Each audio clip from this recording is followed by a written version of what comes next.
hordoftoota tuubii akkam jirtu nagaa keessanii ani nagaa kooti gooftaa nagaa keenya baay'iseef galannaa ta'u obboloonni aaraa gara yuutuubii kootii dhuftanii welcome baga nagaan dhuftanii isiniin jedheera warri immoo maatii koo taatanii na jajjabeessaa viidiyoo darban irraa barachaatti eebbifamaa jirtanii galatoomaa galanni keessan guddaadhaan isiniin jedha har'ammoo viidiyoo bareedaa seenaa baay'ee namatti toluu fi irraa barattu jedhee yaadu isiniif qabadhee dhiyaadhee jira amma dhuma viidiyoo kanatti ilaalaa yoo jaallattan immoo hiriyoota keessaniif qooda waan hin dubbise waan hin dhagaye waan hin hubadhe irraatti isiniif qooda isinis immoo akka irraa barattan nan amana kallattii dhumaan gara viidiyoo koodhaatti isin dabarsa. Barataa tokkotu jira innis mucaa baay'ee bareedaadha sababa barnootaatiin gara biyya biraa deeme biyya inni deemetti mucoon tokko jaallatte isatti siquu waan ittiin tolleef hiriyoota isaatti siqtee lakkoofsa bilbila isaatii isaan irraa fudhatte seenaasaas isaan gaafatte inni barataa akka ta'ee fi sababa barnootaatiin gara biyya kanaa akka dhufe isheetti himane isheenis kana dhageesse lakkoofsa bilbila isaatii fudhatte gara mana isheetii hin galte galgalan bilbilteef innis jalaa kaase nagaa wal gaafatan bilbila isaanii cufatan deddeebistee galgala yeroo hundumaa bilbiluuf jalqabde innis jalaa kaase eeyyee jechuurraan kan hafe deebii biraa isheedhaaf hin kennu ture isheenis obsa qabaattee amalli isaa fi yaadni isaa cufaa ta'uusaa hubattee garuu nuffi tokko malee deddeebistee bilbiluuf jalqabde inaasofsiiste turte innis kaasee nagaan gaafata guyyaa tokko yeroo hedduu deddeebistee bilbiltee fi booda bilbila jalaa kaasee deddeebistee yeroo hundumaa naa bilbilaa jirta garuu maal akkanarraa barbaadde natti hin himne maal akkan si gargaaru natti miti waan si gargaaruu qabu sin gargaaraattiin jedhe isheenis deebistee ani onnee kee barbaada si jaaladheera kanaafiyyuu laphee kee naaf bani ittiin jette innis ani jireenya akkanaa jiraadhee hin beeku jiraachuufis yaalii hin goone kanaafiyyuu deebinatiin ammanarraa argattu siif gahaa ta'uu dhiisuu danda'a waan hin beekneef ittiin jedhe isheenis uumaa miti isaaf hin yaadiin aniyyuu sin barsiisaa ittiin jette innis tole jedheeni bilbila wajjiniin haasa'uu jalqabe galgala waliif bilbilu hin haasa'u turan yeroo muraasa booda lapheensaa banamuu jalqabe yaada ishii kallattiidhaan hin hubate innis adeemsa keessa wajjiniin haasa'uu jalqabe turtii yeroo booda garuu ishee osoo hin ta'in inni galgala bilbiluuf jalqabe jaalala isheetiin baay'ee booji'an lapheensaa hin bitame wajjiniin haasa'u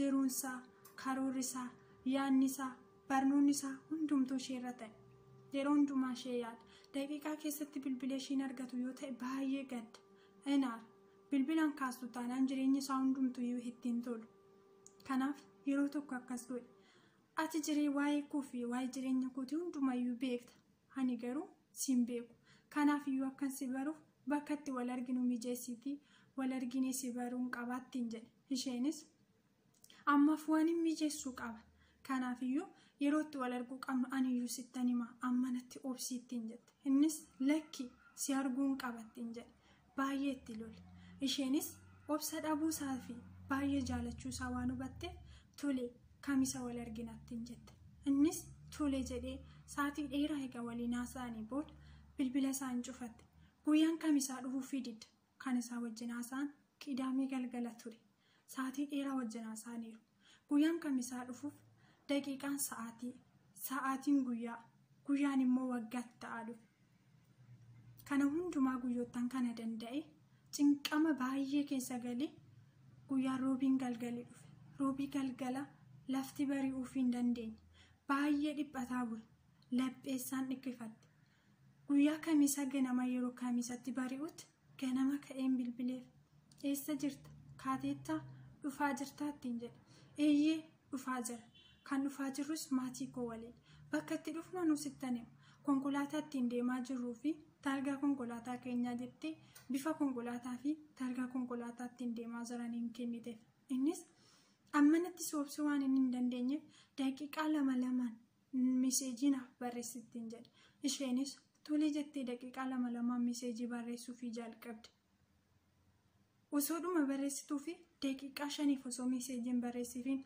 addaan kutte innis baay'ee sodaate inni dhiphate deebii warra isheetti bilbila bilbiluuf maatii isheetu bira jira dhiisuuf immoo daqiiqaa 5 turteetti baay'ee cinqame osuma eeguu daqiiqaa 10 ture osuma eeguu daqiiqaa 15 turte obsuu dadhabe. Baay'ee hollachuu isaarraan kan ka'e bilbilli isaa harkaa kufe. Darajaarraa gadi bu'ee bilbilli isaa cabuuf yeroo jedhutti gangalate bilbila isaa fudhate. Bilbilli isaa hin cabe. Yeroo gadi ba'ee daandiirra xiqqoo ga'utti ambulaansiin konkolaataa walitti bu'eetti adeemaa jirtu tokko iyyaa kan deemtu hin dhaga'e. Fiigee gara ambulaansii sanaa hin deeme. Yeroo argutti konkolaataan tokko balaan konkolaataa kan biraarra ga'uudhaan konkolaataan tokko miidhamee jira. Adeemsa keessa suutuma jedhee itti siqe. Namoonni 3 daandii konkolaataa bukkeetti kufanii hin ciisu turan. Bifa konkolaataa ishiin ergitee fi taargaa konkolaatichaatti siqee gaafa hubatu isa ishiin jette sana ture. Ishee ijaan argee hin beeku. Garuu itti siqe. Malli tokko hin dhufeef akkamitti akka adda baafachuu danda'u ishee eenyu akka taate. Bilbila isaa fuudhee bilbila ishee irratti hin bilbile. Bilbilli ishee kiisii borsaa isheetii keessa jira ture. Yeroo bilbilli ishee borsaa ishee keessaa iyya ture. Bilbilicha baasee lakkoofsa gaafa ilaalu kan saate. Ishee ta'uu adda baafate. Amma inni itti yaadeen alatti mucaa baay'ee bareedduu turte. Hafuurri ishee xiqqoon socho'aa hin duune turte. Ol qabee inni ka'ii natti dubbadhu hin du'iin jechaanii ture. Garuu yeroo daqiiqaa muraasaan booda lubbuun ishee darbite. Innis naasuurraan of qabu waan hin dandeenyeef hin kufe. Namoonni dhufanii ishee gara awwaalaa isa immoo gara hospitaalaa geessan. Guyyoota muraasaan booda innis of baree waan ta'e sana hin yaadate. Kana booda biyyicha keessa taa'ee barachuu akka hin dandeenyes hin hubate. Kanaaf guyyaa kamisaa dhufu hundumaatti bakka konkolaataan sun balaan irra ga'ee deemee daqiiqaa 15 hin taa'a ture. Achi booda gara biyya isaatiitti barnoota isaa addaan kutee deebi'ee gale. Seenaan asirratti yoo dhaabatu jireenyi garuu itti fufa.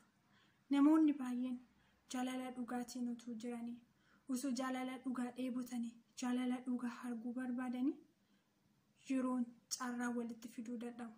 Carraan haalli jireenyaa walirraa fageessu, mudannoo walirraa fageessu baay'eetu jira. Tokko immoo jaalalli dhugaan maal akka ta'e utuu adda baafatee hin beekin yeroo isaarratti kan qoosu, namarratti kan qoosu hedduutu jira. Jaalala dhugaa bakka guddaa qabuu fi namaaf faayidaa guddaa qabu. Namoonni tokko immoo akka waan faayidaa hin qabnetti fudhatanii yeroo isaan qoosaatti yeroo isaanii guban baay'eetu jira. Namoota jaalala dhugaa isiniif qaban ittiin qoosina. Nama jaalala nama dhugaa namaaf qabu hubachuun iyyuu baay'ee rakkisaa yoo ta'u garuu jaalalli dhugaadha. Jaalalli jireenya. Jaalalli kennaa Waaqayyo jaalate nama dhala namaa kan ta'eef kennedha. Jaalalli qarshiidhaan waliin gitu. Jaalalli bifaan waliin gitu. Jaalalli waanuma kamiin iyyuu hin madaalamu. Jaalalli qofaa isaatti iyyuu qabeenya. Jaalalli nagaadha. Kanaaf namoota dhugaadhaan isin jaallatan, namoota jaalala dhugaa isinitti agarsiisuuf yaadan tariitii haalli yoo adda nama fageessu, haalli yoo adda nama baasuu waan danda'uuf jaalalatti hin qoosina. Waaqayyo jaalala dhugaa isiniif haa kennu. Seenaan asuma irratti dhaabata. Jireenyi itti fufa. Galatooma.